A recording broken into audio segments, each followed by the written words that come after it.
26 कोलम्बो उच्च दामको पहिलो सेमिफाइनलमा कोलकाताको इडेन गार्डन्समा न्युजिल्यान्डले दक्षिण अफ्रिकालाई 9 विकेटले पराजित गर्दै फाइनलमा स्थान बनायो, जसमा 43 बल बाँकी रहँदा जित हासिल भयो। न्युजिल्यान्डले टस जितेर बलिङ रोजेपछि दक्षिण अफ्रिकाले पहिले ब्याटिङ गर्दै 20 ओभरमा 169 का मुनि 8 कोलम्बो प्रतिस्पर्धात्मक स्कोर बनायो। प्रोटियाजले खराब सुरुवात गरे, न्युजिल्यान्डका बलरहरूको दबावमा चाँडै विकेट गुमाए। एडेन मार्क्राम र मार्को जेन्सेनले बलियो साझेदारी गर्दै इनिङ सम्हाले। जेन्सेनको अन्तिममा आक्रामक हिटिङ, जसमा तीव्र अर्धशतक समावेश थियो, ले दक्षिण अफ्रिकालाई कमजोर अवस्थाबाट 169 का मुनि 8 मा पुर्यायो।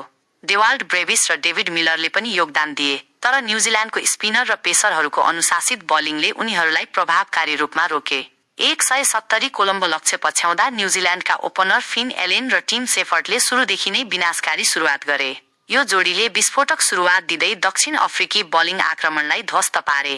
सेफर्टले उत्कृष्ट सहयोगी भूमिका निर्वाह गर्दै 33 बलमा तीव्र अर्धशतक बनाए, तर फिन एलेनले टी20 विश्वकप इतिहासकै सबैभन्दा विनाशकारी इनिङ खेल्दै सो चोरे। एलेनले मात्र 33 बलमा नटआउट शतक प्रहार गरे, जुन पुरुष टी20 विश्वकपमा सबैभन्दा छिटो शतक र नकआउट खेलमा पहिलो शतक हो। उनको विस्फोटक इनिङमा 10 चौका र 8 छक्का समावेश थिए, जसले शुद्ध शक्ति र इरादा देखायो।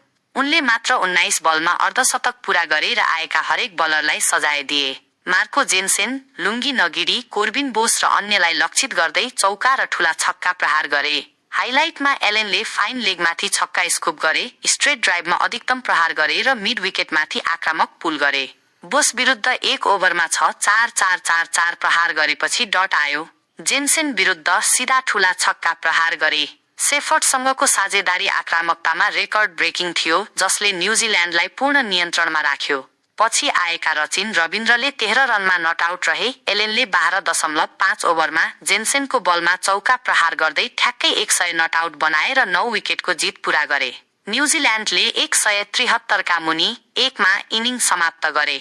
फिन एलेनलाई म्याच अफ द म्याच घोषित गरियो, उनको 33 बलमा 100 नटआउटका लागि।